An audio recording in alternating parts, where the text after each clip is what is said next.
Hello, everybody. Thank you so much for joining. We're just giving everyone a minute to filter in from the waiting room, and then we'll get started very shortly. Um, Thank you so much to everyone who's already here and settled in. To give you a bit of an introduction, we'll be talking about ESAT preparation tonight. So we've got some very important tips, tricks, and information about the ESAT tests, how to prepare for that. And I'm joined today by my lovely colleague, Fran Seymour, who is also on this call with us. And essentially, we'll be taking the lead on some areas of the ESAT, both of us kind of side by side. I'll start off by telling us all about what the ESAT is, so admissions tests generally. And then I'll hand over to Fran at some point in this call to take us through the specific areas that you should know about. So it looks like we've got a decent amount of people with us, so thank you all for joining on this evening. To kick off, we'll just give you a bit of an introduction. So we are Oxbridge Applications. We are leaders in higher education advising since 1999. So I myself am a consultant with Oxbridge Applications, and essentially Fran tutors with us and supports our students in the STEM specific learning that needs to happen ahead of the application season. And we all support students who are applying to competitive UK universities. Specifically, we have tutors in every single field out there. So obviously today we're looking at the ESAT specifically, but we sort of support across all areas, and we have a really large amount of resources, tutors, former admissions tutors even, who help us to present that research and who keep us up to date on all of that information. So, my name is Ishwa. As I mentioned, I'm one of the Oxbridge consultants on the team here. My background is from Oxford with both a BA and an MSc. And I'll just hand over to Fran to introduce herself. Thank you, Ishra. Hi everyone, good evening. Thank you for joining. As Ishra introduced, I'm Fran. So, my academic background, I studied physical natural sciences at Cambridge. I was at Key's College and I pursued the physical NatSci route and ultimately specialised in material sciences. I then went on to specialise in science policy and communications at UCL, and subsequently a PhD at the EUI. At the moment, I'm working at the Royal Society of Chemistry and I work in policy and evidence, which basically means I work at the interface between research and policy making. Um, and on the side, in my spare time, I work on Oxbridge and Imperial consultancy and also STEM tutoring and mentoring. Perfect. Thank you so much, Fran. So we have an expert with us today who's going to be able to tell us everything we need to know about the ESAT. So specifically, what today's agenda includes is an overview of admissions tests. So what are they and why they're important specifically? And then Fran will take us through the ESAT structure and the specification. And then we'll talk a bit more about preparation techniques. So how you can make the most of the time ahead, specifically of the summer holidays and the months coming up before those ESAT test dates roll around. So to kick off then, admissions tests. What are they? The ESAT is one such admissions test that universities ask for ahead of applications. Specifically, Oxbridge universities look at this as well as other top Russell Group universities, and we'll go through an overview of some of those university names and courses where that's applicable. Admissions tests are really decisive elements of the application process. They can and should be prepared for, and tiny margins make all the difference in the admissions tests.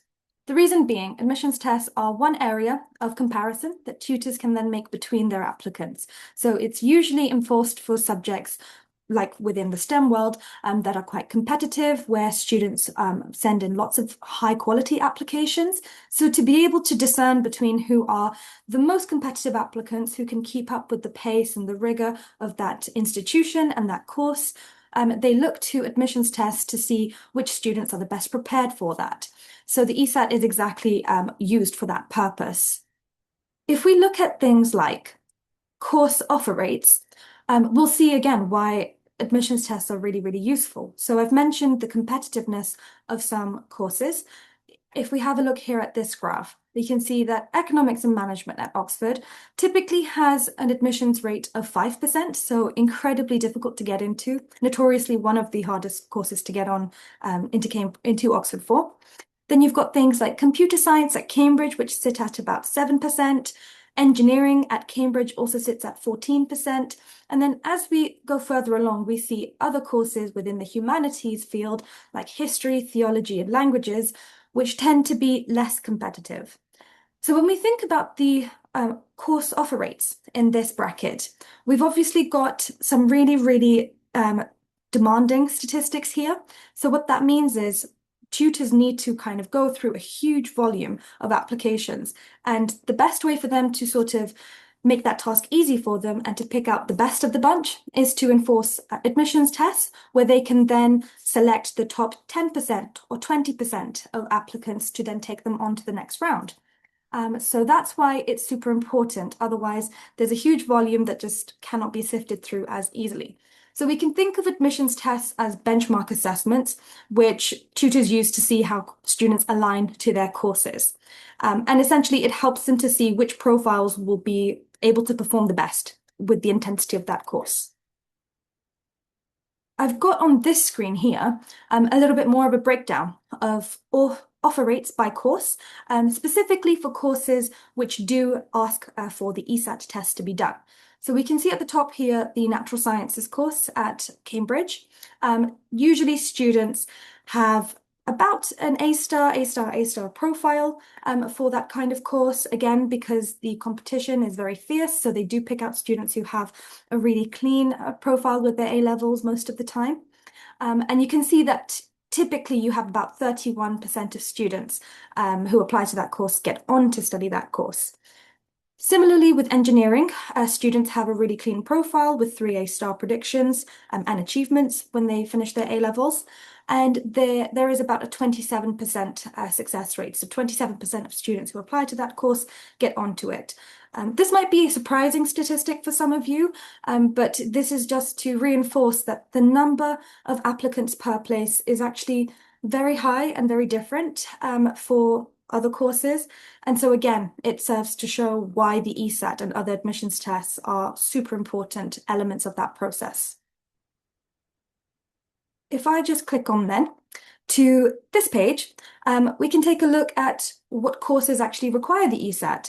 This is not an exhaustive list. This is just to sort of show the few different universities within the Oxbridge and Russell Group category that do look at the ESAT and ask for students to prepare and sit that test in their applications.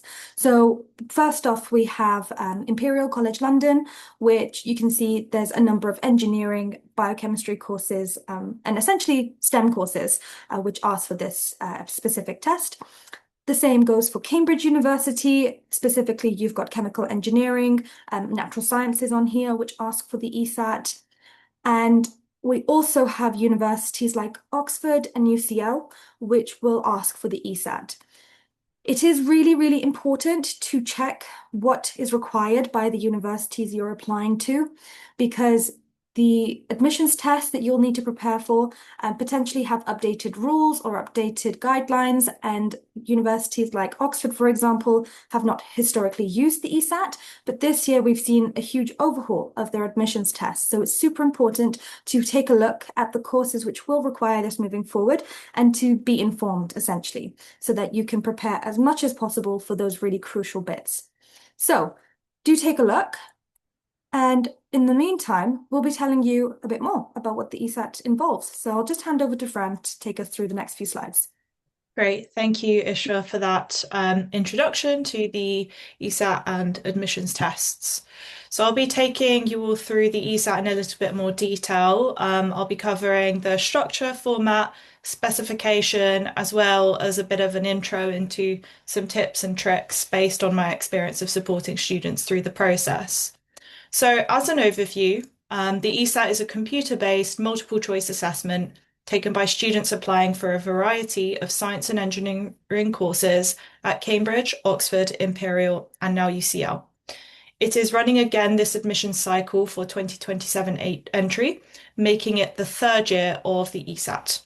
For 2027 admission, The test windows are the 12th to the 16th of October 2026.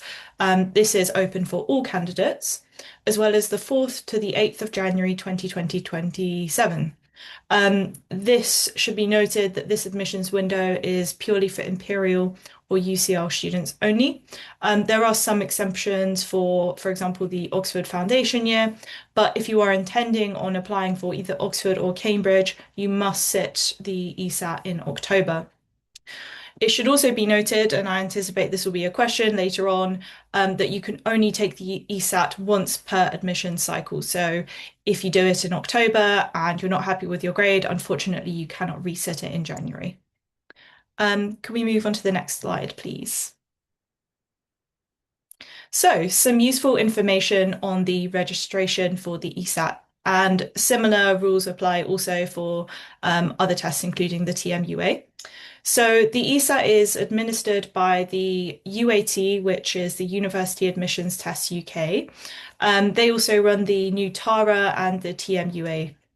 You'll need to create an account on the UAT UK website where you can register, pay, and book yourself in for a test sitting. So everything happens on there. The most up-to-date and accurate information can be found on the UAT UK website. And I will warn you all that it's your responsibility to stay informed, including of relevant deadlines, any updates, or pieces of information that you need to keep up with. So, although I'm giving you the most up-to-date information at this point in time, you can find further updates on the UAT UK website. For example, further universities might decide to add the ESAT as a requirement this year, so you can keep track of this on the website. I thought I'd just briefly talk through some of the timelines and key dates for the 2027 entry cycle. These timelines are relevant for those sitting the ESAT in the October test window. In particular, this is relevant for those applying for Oxford or Cambridge. If you are applying to Imperial or UCL as well, your scores will be automatically sent to those universities too after the October test sitting.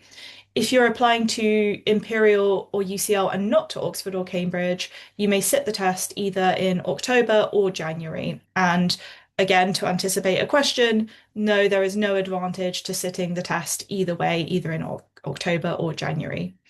The timelines for January sitting are a little bit different, so please again do consult the UAT UK website if this is relevant to you. So just a little bit on the timelines that you might like to be aware of at this point in time. Actually quite soon, so from the 1st of June, you'll be able to create an account on the UAT UK website. You can also access or find out more about the access arrangements and bursaries for 2027 entry.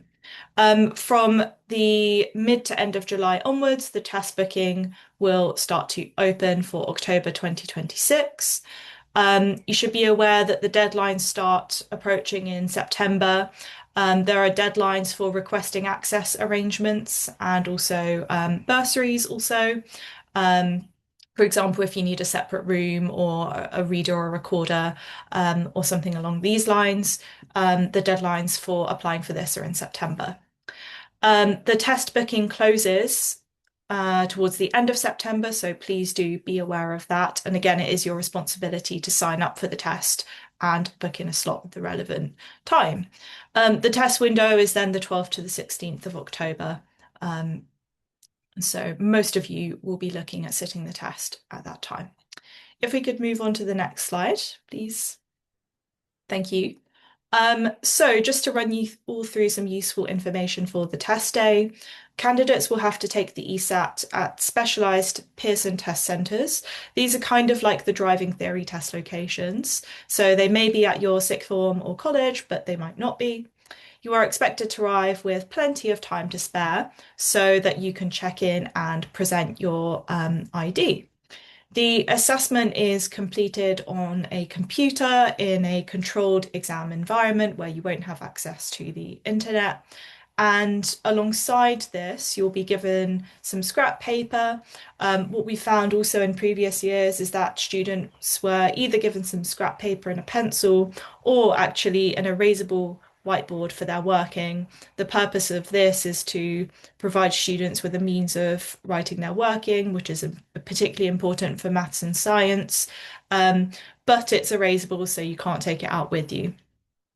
You will unfortunately not be able to use a calculator, dictionary, periodic table, any kind of equation or data booklet, or bring in any outside notes or resources with you. So you are only working with the test on the day. If we could go to the next slide, thank you. So I'll now take you all through the format of the ESAT.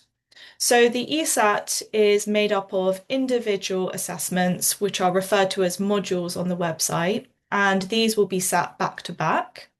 Each of the modules contains 27 multiple choice questions, which are entirely multiple choice and last 40 minutes.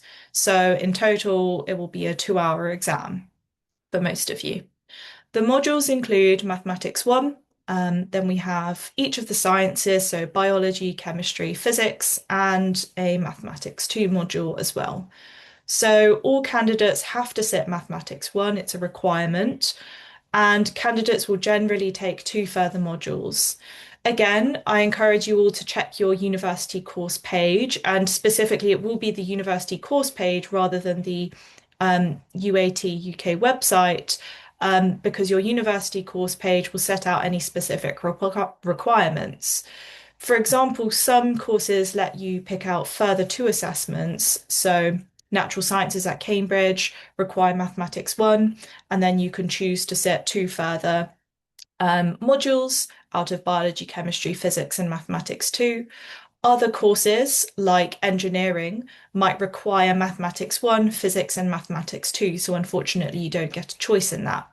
You have to be quite careful because if you're applying to, let's say, both Imperial and Cambridge or Imperial and Oxford, it might be that one university doesn't have specific requirements while the other does. So just to take an example, last year I noticed that although chemical engineering at Cambridge did not have specific requirements other than taking Maths 1 and chemistry, Imperial, in fact, for chemical engineering, did have requirements of sitting Mathematics 1, Maths 2, and chemistry.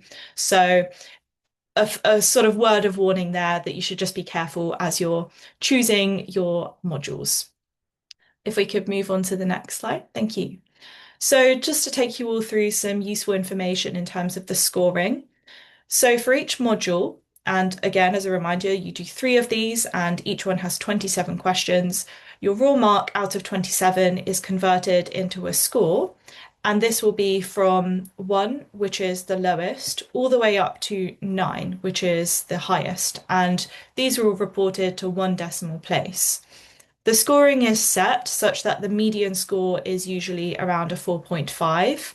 What we found in previous years is that a 4.5 roughly corresponds to getting 50%. So let's say around 13 or 14 out of 27. Of course, this does vary depending on the module we're talking about. So Maths 1 compared to Maths 2, the median score might be slightly different. But this is generally what we've noticed in the past. It's also worth acknowledging that there is no pass or fail, there's no grade boundary as such. This is at odds with perhaps the exams that you're used to, where there are strict grade boundaries. Final scores are just simply based on the number of correct answers. It's also useful to know that you don't lose marks for incorrect answers, so definitely don't leave any blank. You will be notified when your test results are available, and this will all happen through the UAT UK account. Um, we've been told, and based on what happened in previous years, this happens around 4 weeks after your test sitting. The results are also automatically sent to all the institutions where you applied for a course that requires ESAT. So, for example, if that's Cambridge, Imperial, and UCL, it will go out to all of those universities individually and automatically, so you don't need to do anything.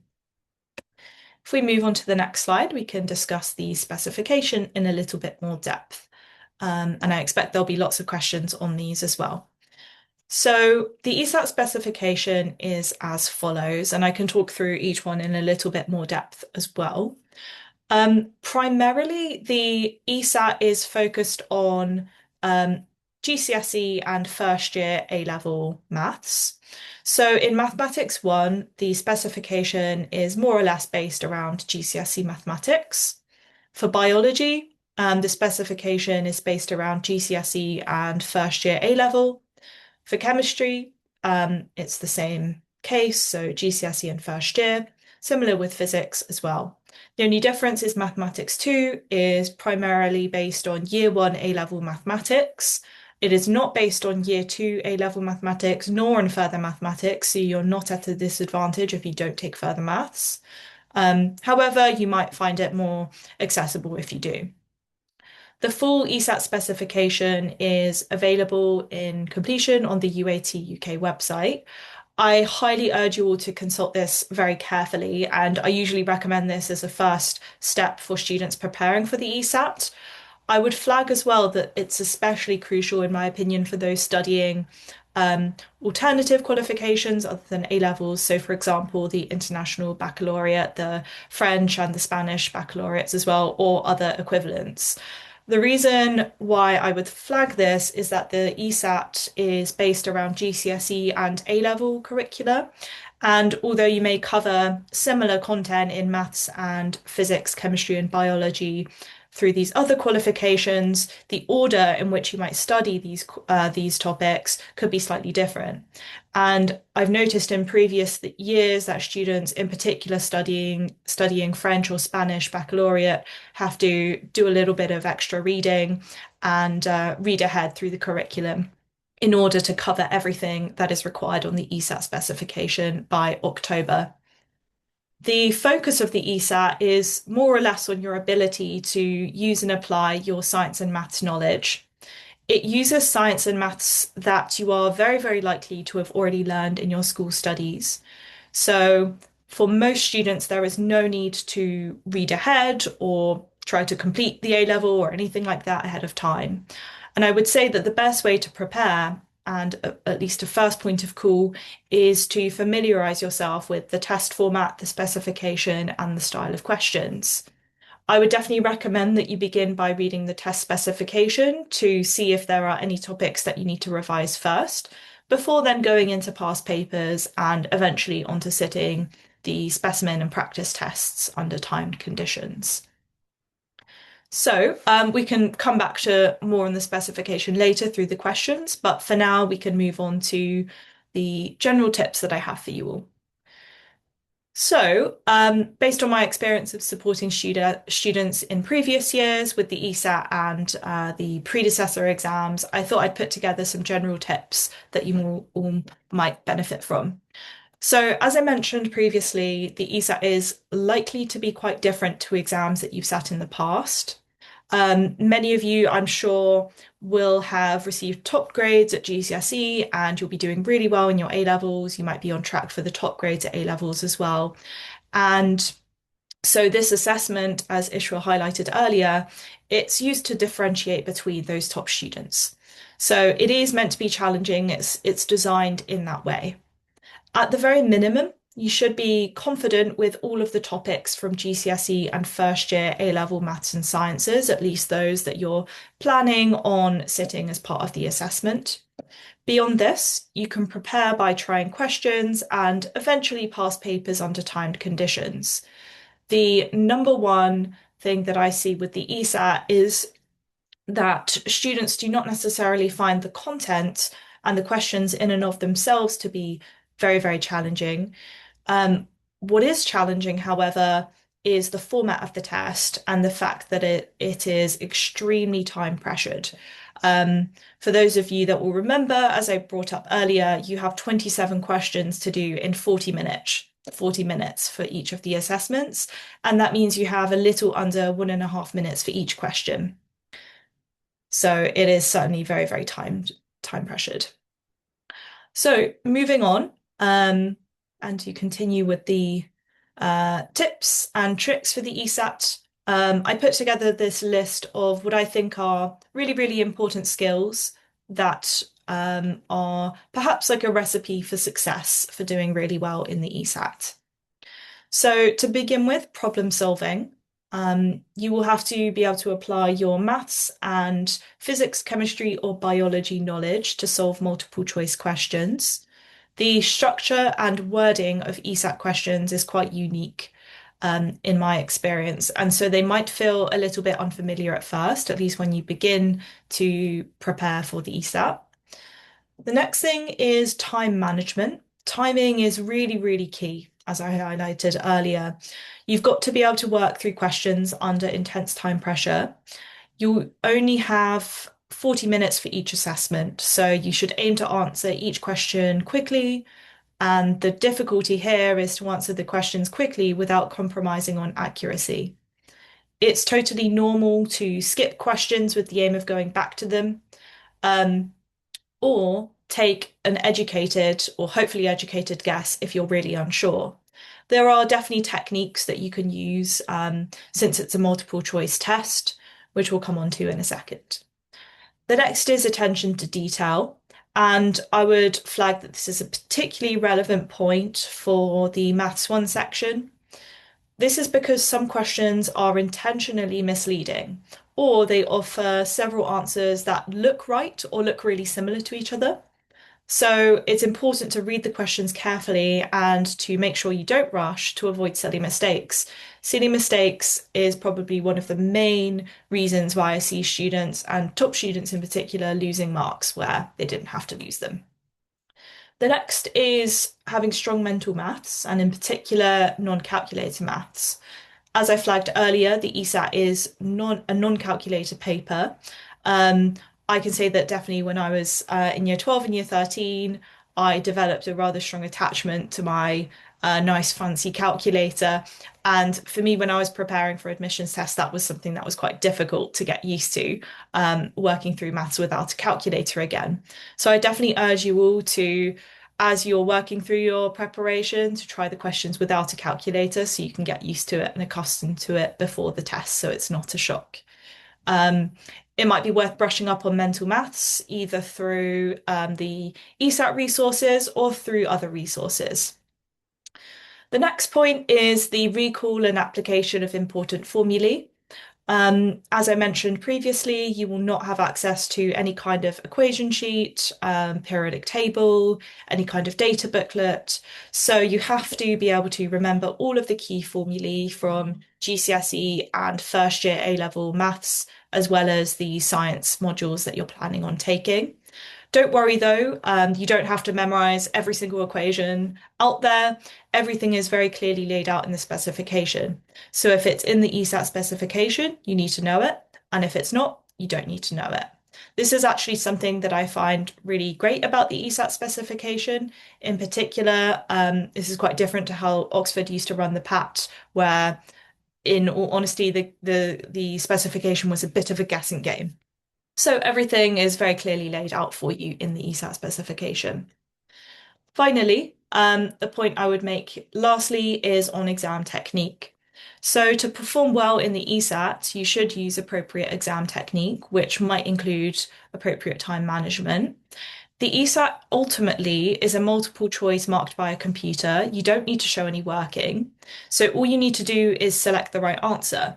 For example, you might need to guess certain questions or perhaps use process of elimination to narrow down your options. As you do more practice using the ESAT resources and the past papers that are available, you'll get better at this inevitably. Okay, so move on to the next slide on resources. So, the ESAT is a relatively new test, as I'm sure you're all aware. It has actually replaced some tests that were previously run by Cambridge, including the NSAA, Natural Sciences Admissions Assessment, and the ENGA, which was the Engineering Admissions Assessment. So these were taken by Cambridge candidates in previous years from, if I'm correct, 2022 and before. Those tests have been running since 2016, and just like the NSAA and ENGA, the ESAT assesses knowledge and understanding of GCSE and Year 1 A-level maths and science subjects. So, although there are fairly limited ESAT past papers, As I mentioned, the NSAA and the ENGA past papers date all the way back to 2016. So you actually have plenty of resources available for you for practice. This is because the ESAT specification, in particular for the maths, physics side of things, is more or less exactly the same as the NSAA and the ENGA in previous years. So you have plenty of resources available out there for you. Other useful resources that you might like to look to if you are worried about running out. These include Isaac Science. So that was previously Isaac Physics, but I think there are now chemistry and potentially biology resources available on there. Also the TMUA, which is for mathematics. So there's lots of challenging maths questions available there. In particular, if you're planning on taking maths 2, you might find that useful. We've also got the Oxford PAT. So, as I should have mentioned earlier, this is the first year that Oxford are going to require the ESAT. In previous years, Oxford candidates would take the PAT. Although the PAT is a slightly different test to the ESAT, if you're worried about running out of papers, at least past papers on the ESAT, you can always look to the PAT papers for maths and physics questions. I'd also recommend looking at the Olympiad, the Maths Challenge, and also potentially step papers if you'd like an extra challenge. Of course, these are not just useful for admissions test preparation, but also for developing your problem solving skills, which is going to be really vital for potential interviews later down the line. So hopefully those are all quite helpful resources for you. Obviously, the first point of call should be the UAT UK website, as well as the actual ESAT past papers and specimen papers. But you might like to look to all of these other resources which are listed on the board for extra practice. So I will hand back over to Ishwa to take us through the resources available through Oxbridge applications. Thank you so much, Fran. That's really helpful and actually takes us neatly on to the next part of this webinar, which is specifically the resources that are out there for students like yourselves to access to get in all of the necessary revision of content and, as Fran mentioned, practice of time management skills, of the test-specific skills that the ESAT is measuring, and because we as an organization support students every single year on these kinds of elements, so their personal statements as well as their admissions tests and interviews, we have a number of packages available to provide that level of tutoring. So on the screen here, you can see a breakdown of the packages that we offer. So every year we support students on a series of either 4-session, 6-session or 12-session packages. And this is specifically for admissions test tuition, the ones that are on the screen here. We do also have those available for personal statement and interview prep, which you can explore on our website if you are curious. So essentially, these packages are all one-to-one programs where a student would be matched with an Oxbridge educated tutor. So someone like Fran, for example, who is our ESAT specific tutor for many of our students every year. We also have a number of other colleagues who provide that ESAT mentoring. They would be in charge of taking a student from the very initial stages of getting a feel of the ESAT paper itself, because most times students wouldn't have had a look at those questions before, or in some cases, if you're beginning your preparation from now, you may not have completely finished the A-level syllabi to be able to access those questions and to know how to navigate them.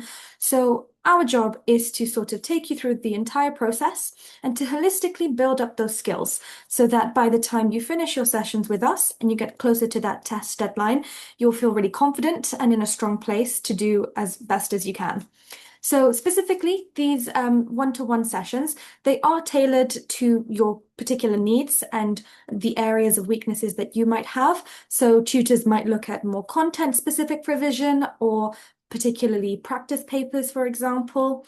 And as Fran mentioned, there are a number of resources available online, such as those past papers for the ESAT, as well as the NSAA or the ENGA and all of the other things that we've mentioned already.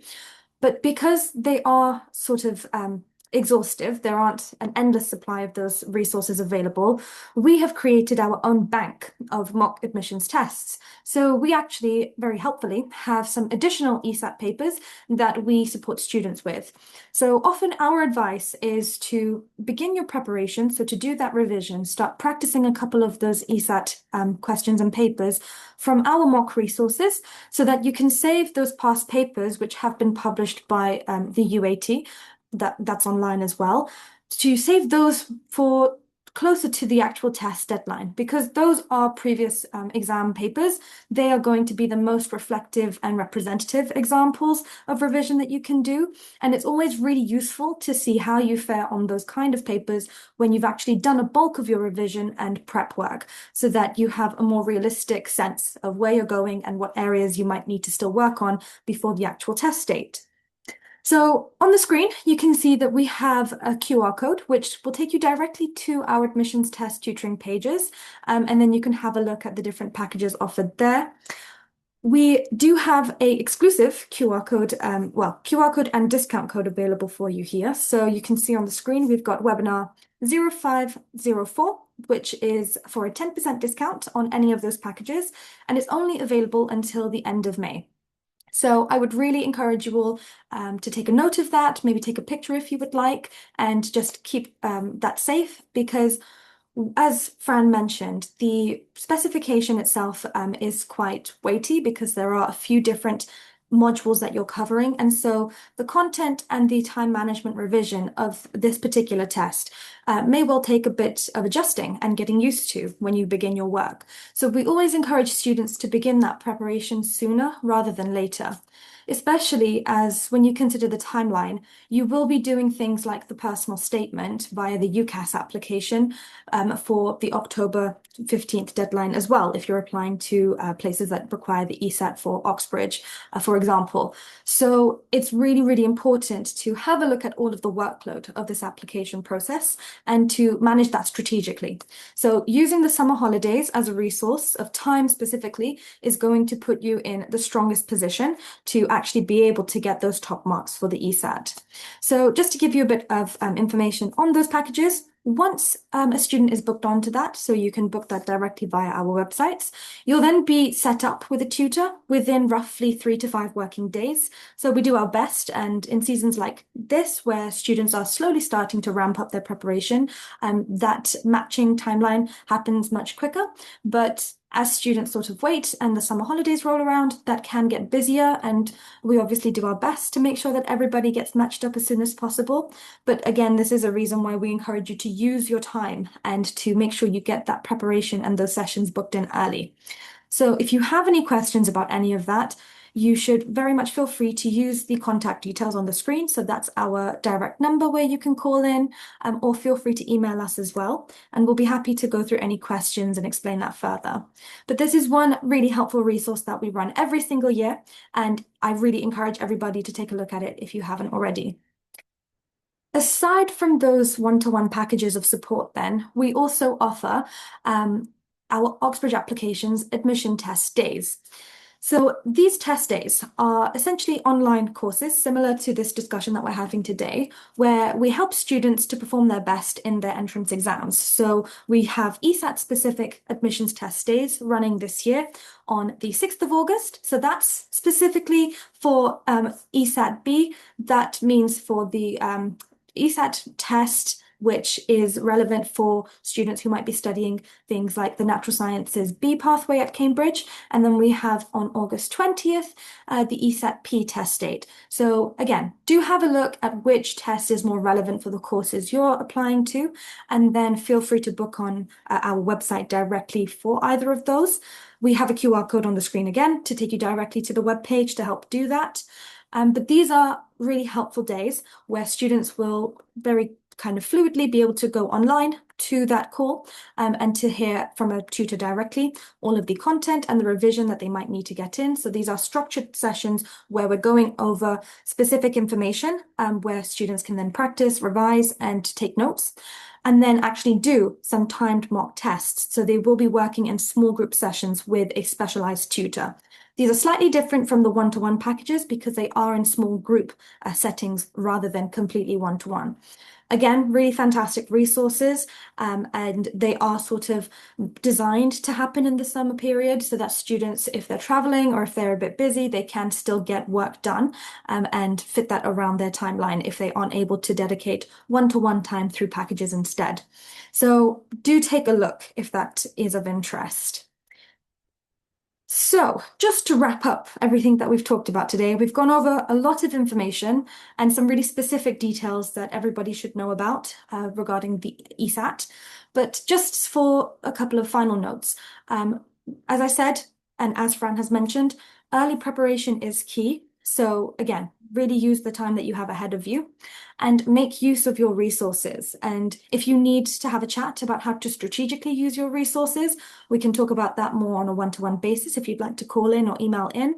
But practice does make perfect. So, as Fran mentioned, the style of the ESAT questions is designed to be tricky. It's designed to test your knowledge. You won't have calculators or external resources or materials to bring in with you. So being able to be sharp and sort of do this in a timed condition is essential to get that practice in before you enter the real exam setting. So if you'd like, again, you can get in touch via the information on the board, or we also offer free one-to-one Zoom calls from members of the team, so such as myself and my other colleagues, and we are very happy to have a chat on a more individualized basis if you'd like to have a call there. So I've left that QR code, yet another one, on the screen here if anyone would like to just click on and see if there's a convenient time to have a chat. So that's pretty much everything that we have planned for this session. And that is a sort of blow by blow of all the important details. And we're very happy to take questions now from all of you. So if you would like, feel free to just send those in via the chat box and I'll read out a few and Fran and myself can go through them one by one. So I'll just answer the first couple, which I can see are popular questions. Yes, the slides will be made available later. So in the sense that this call is recorded and we will send over recordings to everybody after this call is done. So please don't worry about that. You will be able to sort of get all of this information back again and go over it if there's anything that you missed. I will maybe leave some of the questions to Fran, which are more ESAT specific.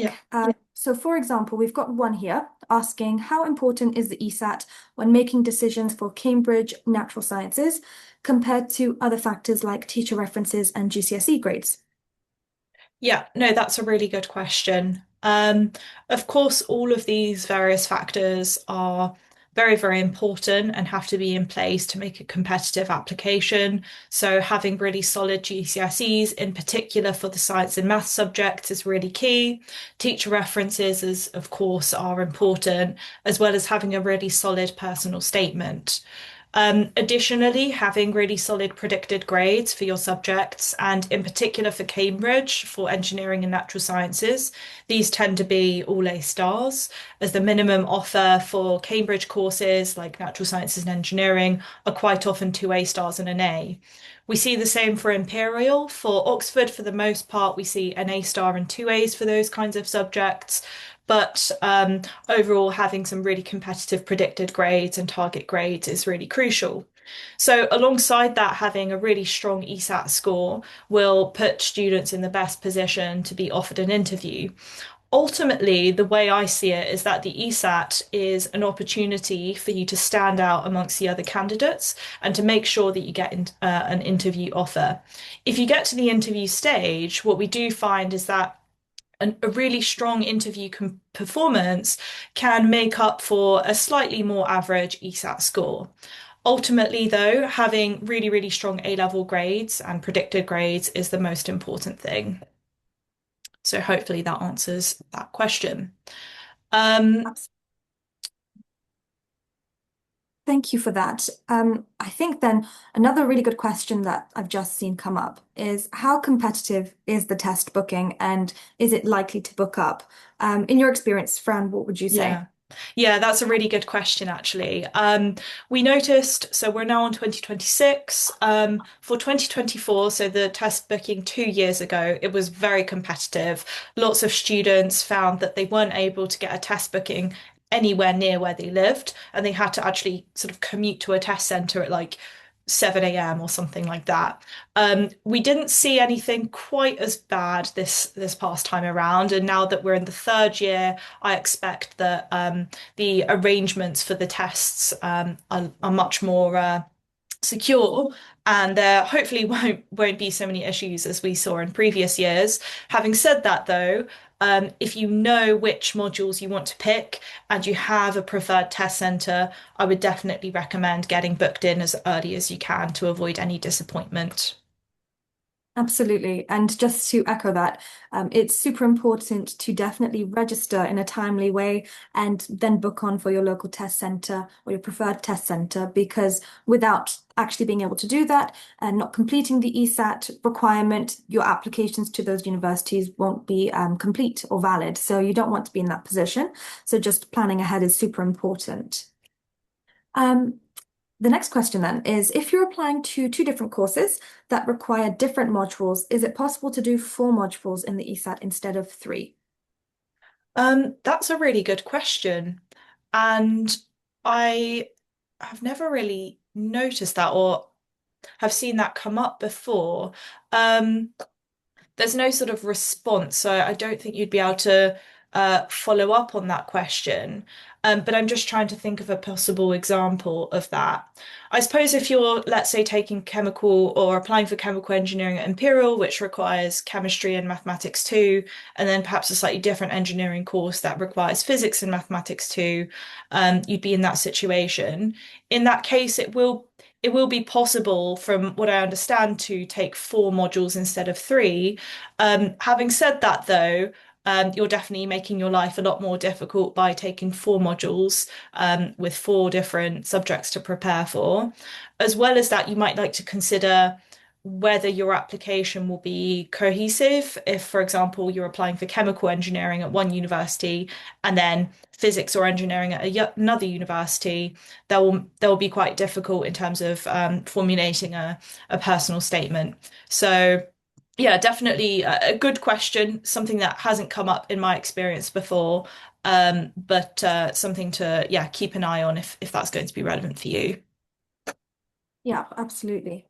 Um, in that case, then, the next question is, how does Mathematics 2, that module, differ from the Maths 1 module?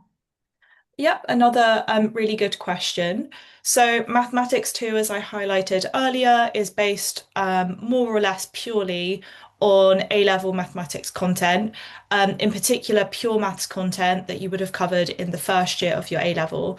Maths 1 content is purely based on GCSE, so it's significantly easier in terms of the types of questions that can come up. Having said that, though, um, the questions do tend to be framed in a way to try to catch you out. Students actually find, in a lot of cases, especially if you're very confident with your maths, I find students are less confident with mathematics 1 because they tend to make more silly mistakes and it tends to be a lot more calculation heavy where it's a lot of mental maths required, whereas mathematics 2 is likely to be covering topics that you've done a lot more recently in school. So you're a lot more familiar with, for example, binomial expansion, integration, differentiation, and that sort of thing. So hopefully that helps. Yeah, absolutely. Thank you. Um, in the ESAT, does everybody get jumbled up questions? So, for example, are all the questions all the same, or does every person get a different set of questions in their modules that they're answering? Yeah, that's another really good question. In previous years, we've just had the same 27 questions for everyone in the same order. From what I understand, it will be the same this year, but again, do try to look out for information on the UAT UK website in case they are going to change that for this year. I know that in previous years there were some issues with cheating and this sort of thing happening because of the test window being spread over a few days. However, that is mitigated to a fairly, yeah, to an extent through not allowing students to take out their scrap paper and that sort of thing. Yeah, normally in our experience, these tests are standardized to avoid any kind of biases or anything. So you can expect it to be, the same questions across the board unless it has been updated in their guidelines. So again, do check that out. But thank you.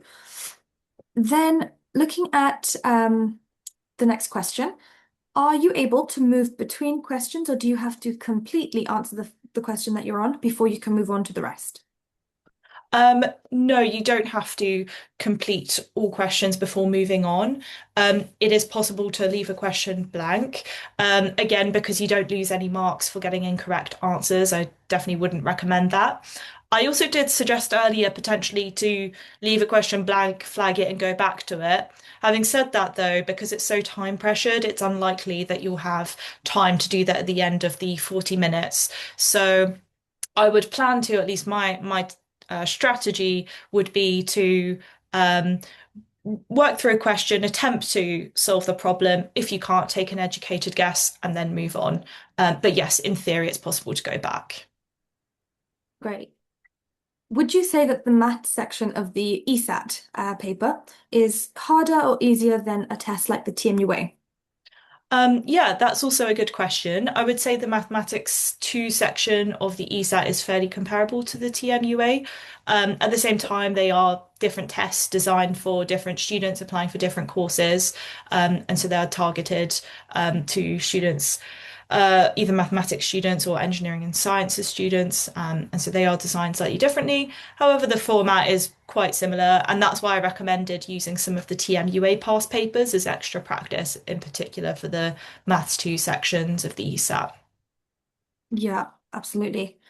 Looking at the next question, then, I can see this person's asked, when would you encourage students to start preparing for the ESAT? And I can jump in and then, Fran, if you have Yeah. anything to add, feel free. Honestly, as we've mentioned, the earlier that you can start your preparation, the better. We say that so that students can make the most of the time that they have ahead of them, especially with things like the summer holidays coming up. It's a really invaluable resource because this will probably be one of the busiest summer holidays that you have with preparing for A-level courses as well as the personal statement itself and any tests that you have coming up. So as soon as you possibly can. But again, we don't say that to distract you from the other exams that you have going on, because as Fran mentioned, students who get onto courses, highly competitive STEM courses where the ESAT is required, they're usually scoring A stars in most of their subjects or A stars with A's. And so actually studying well for your mock exams or your AS exams at this point in the year is really, really important. So we don't want that to clash at all. So as soon as you're able to, and you can give it your full time and attention in a way that doesn't disturb other responsibilities, we would encourage you to get started from that point. What would you say, Fran? Yeah, definitely. I'd echo all of those points. At the moment, your number one priority should be any end of years that you have, any mock exams. Certain exam boards I know still do AS levels, so those should be your priority to ensure that you are on track for firstly top predicted grades, and also for good references from your teachers as well. Um, Alongside that, making sure you start thinking about personal statements over summer. As Ishra highlighted, as the sooner you start with ESAT preparation, the better. There are limited ESAT resources, and so the first point of call would really be to review and revise your GCSE and first year A-level content before getting onto the practice questions.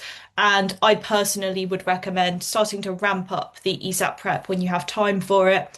For example, over summer, if you are taking part in any courses or summer schools or work experience or anything of that sort, and fitting that in alongside your ESAT preparation as well.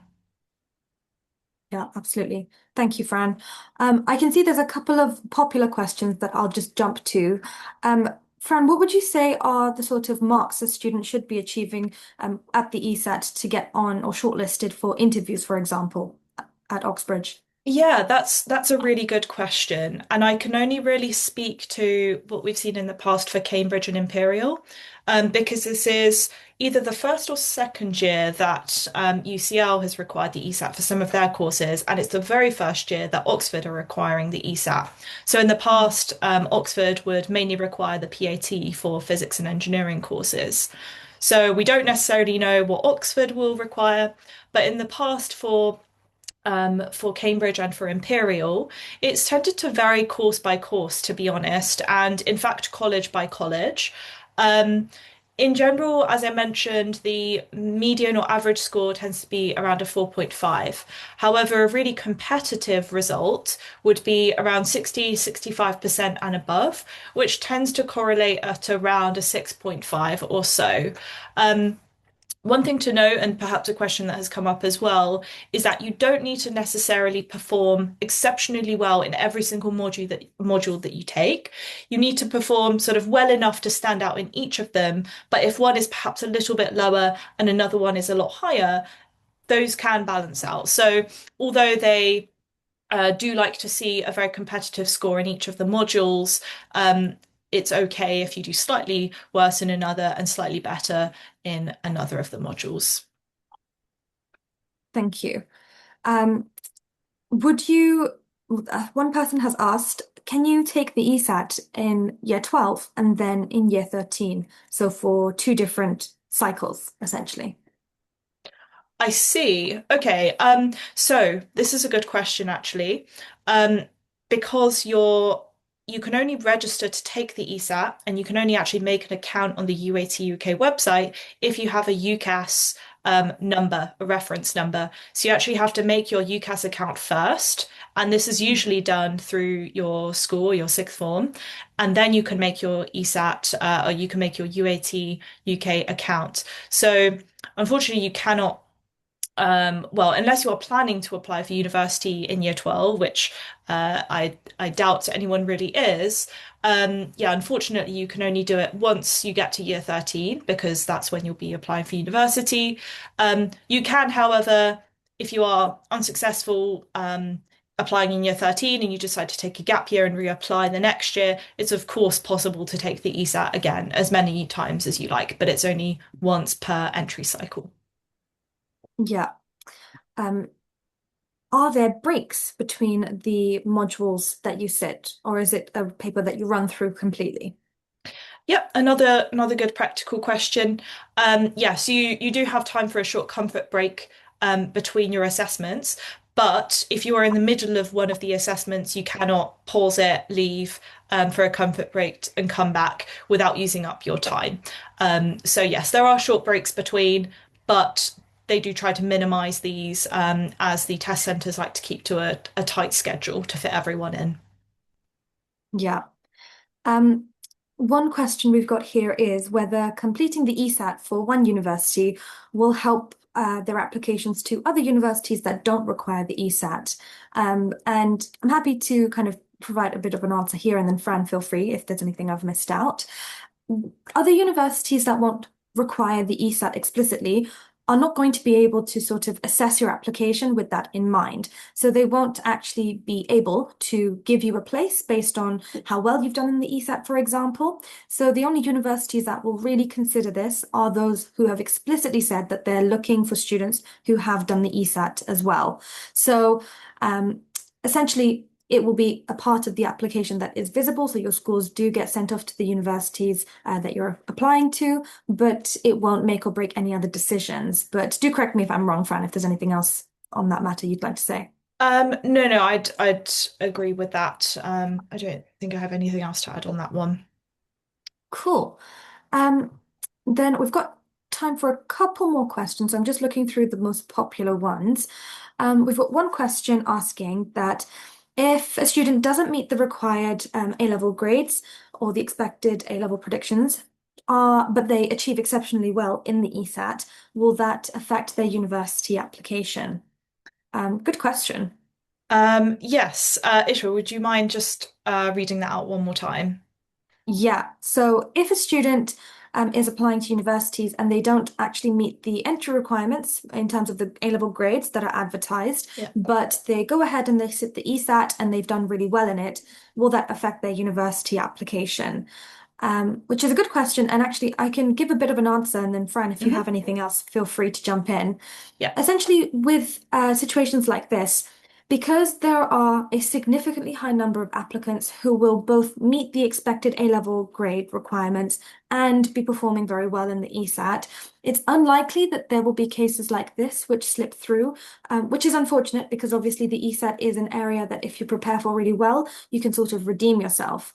But if we think about it, in the application process itself, the entry requirements, in terms of the predicted grades that you'll have to put down on your UCAS form, that's one of the first things that you have to sort of make sure you have in place and that you actually input in that UCAS form before you then do the personal statement, etc. So it's not something that you should bank on. Obviously, preparing as well as possible for the ESAT for those universities that require it is always going to be helpful because there are cases where it can bump up your application in consideration. But I'm afraid it's quite unlikely that it will completely fast track your application onto the next stages and allow you to be shortlisted, just because courses which do look at the ESAT are already really highly applied to. So the volume of applicants who will have all of those things in place is likely to be very high, and therefore there's actually a big sample for universities to choose from already, I'm afraid. Does that sound about right to you, Fran?